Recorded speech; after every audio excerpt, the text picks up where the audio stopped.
have to say. Tried to talk you under the bus on that bill reading episode. I did read bills. We passed legislation. John, that was a great speech. Thank you for everything you said about me. But Gary, you're on my list. You start talking about Nancy being mean. I'm like, is he talking about Nancy Pelosi?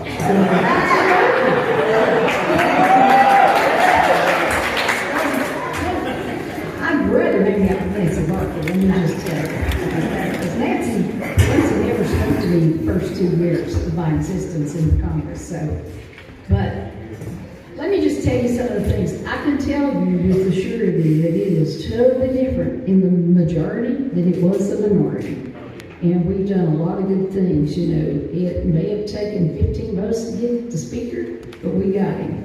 And but let me tell you a little bit about the rules package that we passed before we voted on the speaker. The things, and I said that about you, Gary, just to harass you a little bit, but you know what we passed?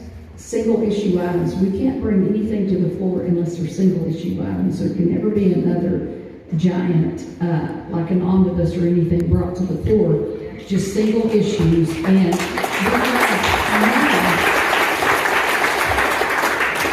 an open amendment procedure on the floor. Anybody can bring in an amendment on the floor before we vote on the bill. And I think it was 54% of the people in Congress have never seen that happen. That's really remarkable. And we have 72 hours now, Gary, to read that bill, by gosh. And, you know, they're not going to be 3,000 pages. They're going to be very short, succinct, and sweet. So, and when you are offering an amendment on the floor, if it's not germane to what the bill is about, guess what? That amendment is voted down, and you cannot vote on that amendment. So, I'm going to go through some of the things we've already passed, and the first one was the Strategic Productions Response Act. You know, who in their right mind sells oil from our Strategic Petroleum Reserve to an adversarial nation called China? Who does that? Yeah, right. You got that right. Well, we passed the Protecting America Strategic Reserve from China, and we had there was 174 amendments offered on the floor on that bill. And this came out of the Energy and Commerce Department. I think we voted basically on close to 60 amendments. But that passed, okay? That was the first one. Then we passed the Pandemic is Over Act. Can you believe that? They still want, Joe Biden does not want this pandemic to end until May the 11th. Now, why does he not want to declare the pandemic over until May the 11th? Because they've got a lot more money to spend.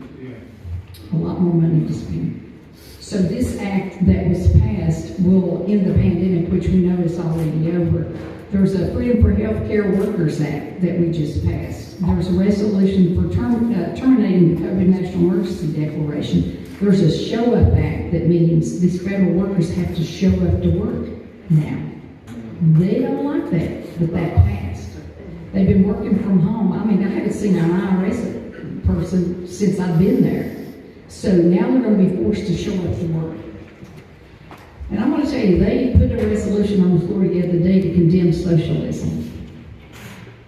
Do you know there were still about 100 Democrats who voted against that resolution? To condemn socialism. That tells you where the state of the country is. We passed the Family and Small Business Taxpayer Protection Act. We established 2 huge committees. One is the Select Committee on Strategic Competition between the United States and the Chinese Communist Party, and the other Select Committee on Weaponization of the federal government. And they're going to town on those committees because we know that our biggest adversarial nation that we face is China. The biggest threat to our national security is China. On top of that, it's the national debt. And at the State of the Union, what did the President say? All is well. Never a better economy. Never a better economy. The inflation rate is still very high. Even though the unemployment rate is low, inflation is very high. And I copied some things down off of the slide that we had in conference. And this is, it just, if you just listen to the words that I'm going to tell you, it's pretty darn remarkable. The interest on our debt will cost $8 trillion over the next 10 years. That's just the interest on the debt. And our debt is currently bigger than the entire U.S. economy. To me, that's a little bit worrisome. Our debt is bigger than the entire U.S. economy. And I'm not saying it's just the Democrats that were spending. You've got Republicans that spent to cause this debt to go up. You have to live by budget. I have to live by budget in my family, in my home, and I do not understand why they keep wanting to spend. You know, if you go way back, you know what, the difference in discretionary and mandatory. Mandatory, you really can't do a whole lot with, but discretionary, you can change. Well, the Democrats have increased discretionary spending by 30%, and that's another $300 billion. You know, Gary, you were talking about billions. We talk about trillions up there. I mean, you get confused when you're carrying on a whole conversation between million, billion, and trillion. Sometimes you don't even, I mean, it's confusing, but they want you to be confused. You know, we have to get a grip on that. It used to be 30% mandatory, 70% discretionary, where you can mess with the discretionary spending. Do you know what the levels are in our current government on mandatory and discretionary? Just flip the numbers. 70% of what we spend in our country is mandatory spending. 30% is discretionary. It's a travesty. It's gotten way out of hand. And the president wanted you to think that we're going to cut Medicare and Medicaid. And he's wanting to scare seniors to say, we're going to take those programs away, and that is not the case. There's a lot we can do with woke programs where we can take money from those DEI, diversity, inclusion, and the inclusion, diversity, equity, and inclusion. You know, I told them when I was up there, I said, golly, they sent me all these emails on DEI, and I'm like, do you know what that means back home? It means Dale Earnhardt Incorporated to me. I mean, that's exactly what I told them. I said, quit sending them to me. They're like, you never open your emails. I said, and I'm not going to. So there's programs there's so much money allocated to those programs that you could take those programs, dismantle them, and use that to pay off the national debt. And that's what they're working on, talking about this debt ceiling that's looming over us. It won't be here till June, but they're like, we have to pay our debts. I'm like, well, quit spending the money. That's why the president wants to take the money that's left over from the pandemic. Who was it said that was it you, John, or Gary, that the money from the federal government that they had seen, I believe it was you, Gary, talking about what your budget was and what it was with the federal money? We still don't know where that money is. There's not accountability on so much of that. We have no idea. You know, that's the one thing. They want to dole it out, but they don't want any accountability measures.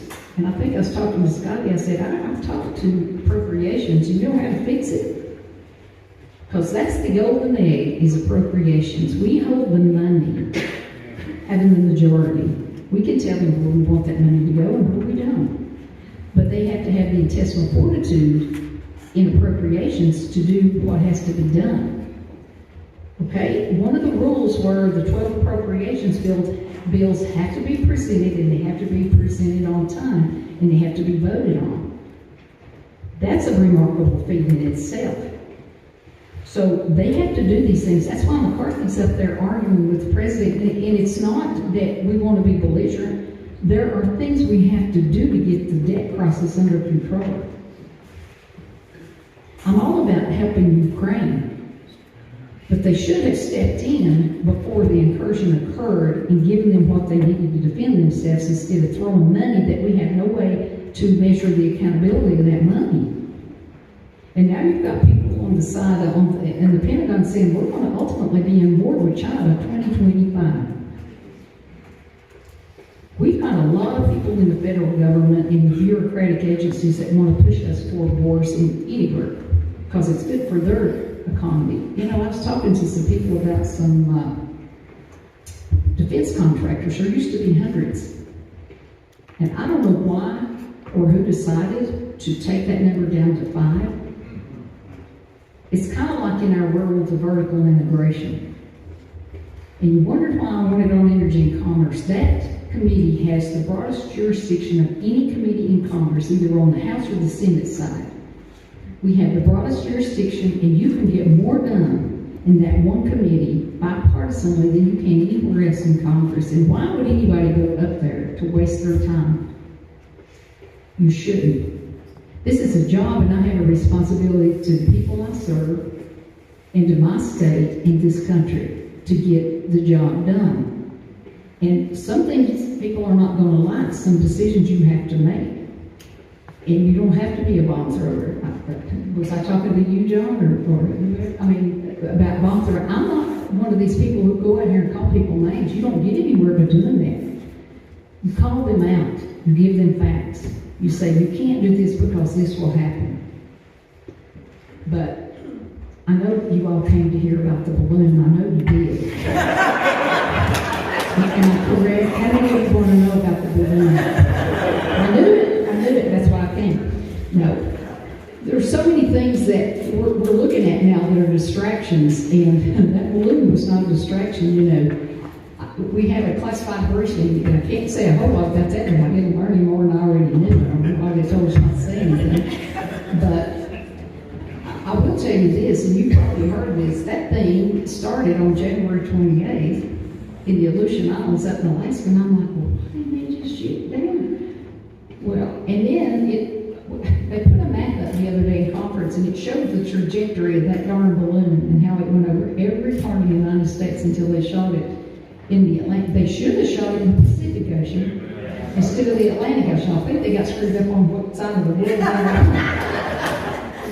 And, you know, this is the deal. You know, today, did you read that they shot one down in the Pacific Ocean? Yeah. Dang, I don't wonder how they knew it was there. Oh, this is what they said. NORAD says it wasn't an immediate threat, so we didn't have the authority to take it down because it was at 60,000 feet above where airliners fly. So you mean it wasn't shooting weapons or anything, and that's, you know, didn't have the authority to take it down. Well, I don't know what changed from the Pacific to the Atlantic, do you? Oh, that's a simple question. All right. And, but today they shot it down because it was at 40-some thousand feet, and it was a detriment to commercial airliners. I'm like, really? Okay. Well, how did that guy in Billings look out his office window and see it in the sky if it was ding ding? There you go. And then reported it to a reporter who put the program out and gathered all the data from his forward flight, which any pilot would have on their GPS system. If you're flying even private, you can get forward flight. That's how the reporter got the information to send to the government. These are regular people. And one question that one of my colleagues asked, these are commanders, these are people in the military and people who were designees for the military. He said, would you have ever told us that that balloon existed if somebody in Billings, Montana had not have seen that? It was dead silent. I'm sitting there going, is anybody going to answer his question? Finally, one of them said, yes. So that tells you they weren't going to tell us, were they? There's been many balloons that we didn't know about. And they tried to say the Trump administration knew that, and they didn't. But you know, that's worrisome to me, just as an American. Are we not getting the truth, or are they just totally incompetent? I mean, you could take your choice, but I mean, we need to know, how can you make a valid decision if you do not know the facts? It's like anything. If we do our due diligence and our homework, like I know all of us here do, we can make a valid decision to represent the people we serve. If we don't have all the facts, we may not make the right decision. So that's what I took away, and I told these guys, I said, you know what I really wanted to do? I want to take one of those little unblown white balloons into the soap, State of the Union. I want to blow it up below the seat and then pop it up in the air and let everybody hit it. And I thought better of it, and I would have got smacked around but not cheap as that, so I didn't do it. But anyway, that's my update on the balloon, and that's all I can say. But, you know, it puts us in a weaker position because nobody knows why they did what they did, or they're telling us they don't know why they did what they did. But when you cannot make a decision about the security of our country, to me that's a sign of weakness. And people are watching. It's not just China, it's around the world. It's our allies and our enemies. I go to the border Wednesday to McAllen to do a hearing with Energy and Commerce on the fentanyl epidemic. And we've already had hearings with people who've lost their children because they took one pill that they ordered off of Snapchat, which is where the cartels are going to distribute the drugs to your children. Do you hear me? It's Snapchat. And because we have no authority, that's why we have to redo Section 230 of the Commerce Law, because we cannot hold them accountable. They have indemnity. We can't go after them. But that's how your children are getting these medications, because as soon as they Snapchat the drug deal, it disappears and we have no record of it. And I've already talked to people, and you've probably seen the interviews on TikTok. That is a surveillance tool of the CCP. They know everything you're doing. And if they ever tell you that the Chinese government didn't know that balloon was in outer space, I'm like, they know when you go to the bathroom over here, and you're telling me they don't know that they've got a balloon at 60,000 feet across the United States? Think about that. But we're going down there to do that hearing, and then I come back and get to go to Israel. And we're going to be talking about putting an FDA facility in Israel so we will have access to the pharmaceuticals we need from an allied country. It's a big, big deal. And I've been trying to get this done for a long time, and it's an honor for me to be able to go over and talk about that.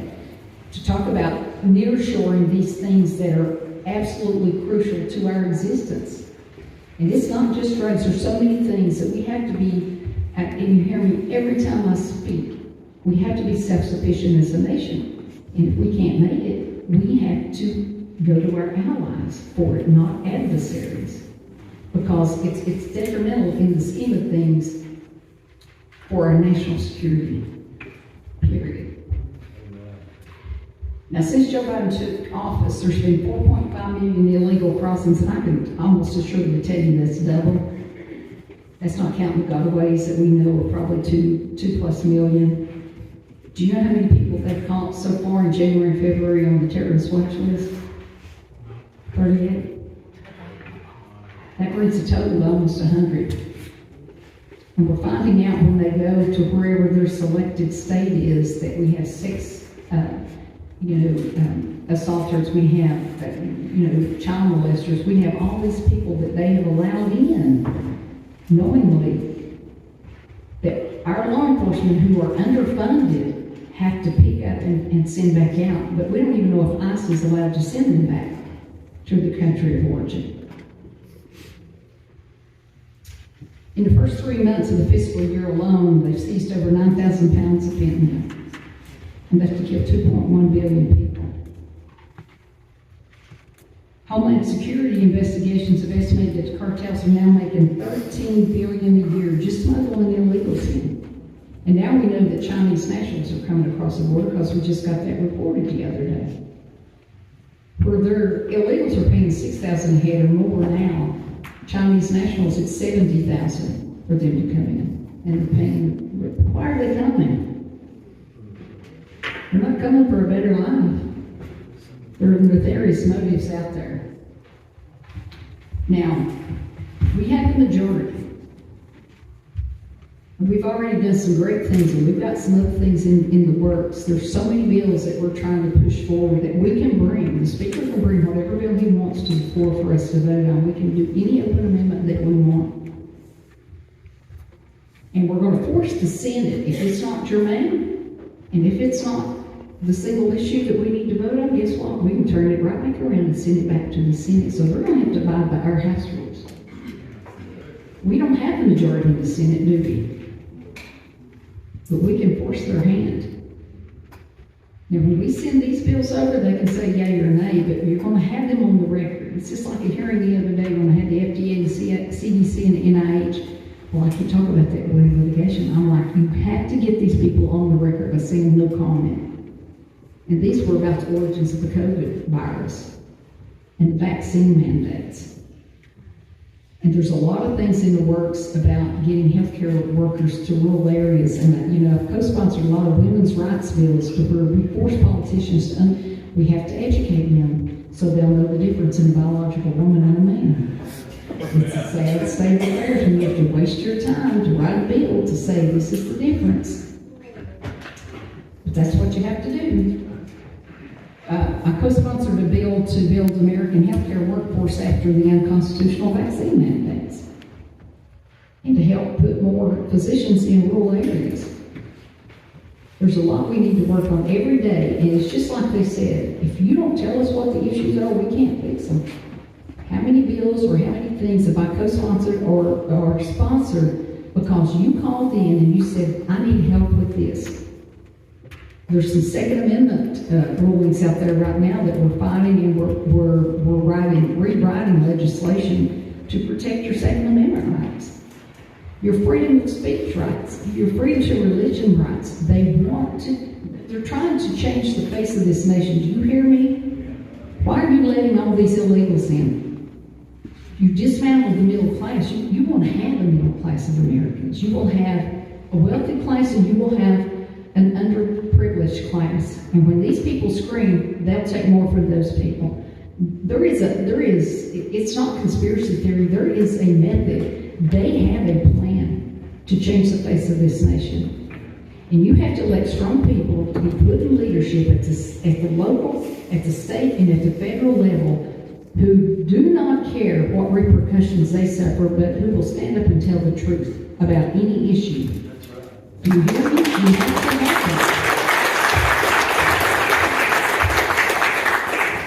Because you can't go up there and just go up there to get along with people. You can have conversations, and that's what I intend to do. That's what I've been doing. That's what I will continue to do. And when you give them facts, you know, they can choose to ignore them, but we are here to push this country forward and to save this country and to take it back from the very people that this country was formed for. Freedom of religion, freedom, your Second Amendment rights, your freedom of speech. They would dismantle every one of those things if they had the opportunity. And thank God we at least have the House to build upon for the next election. So just know that every one of us on this stage are here fighting for you, for what is right. Tennessee, just like I said, it's the best state in the whole country as far as I'm concerned.